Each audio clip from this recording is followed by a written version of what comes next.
Inakuaje baba? Kama kawa. Umepoa kinoma mwanangu, yani uonekani, yani sio kazini, sio ghetto, sio wapi pote, yani mwanangu umedisia pia kinoma. Kale kazini uongo baba. Shida nini kwani? Nikifanya kazi wanaongea, nikikaa bila kazi wanaongea, nikikaa kimya wanaongea sana. Yani nikikweli binadamu kazi kaka.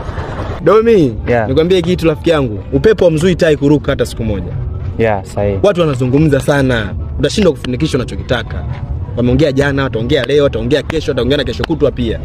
Inaboa kaka sasa. Shida sio kuboa. Wewe pambana mwanangu mpaka maneno yao yageuke kuwa fursa. Hiyo imeisha. Ya kwenda kinoma. Unaweza kukunja za nini baba? Sana.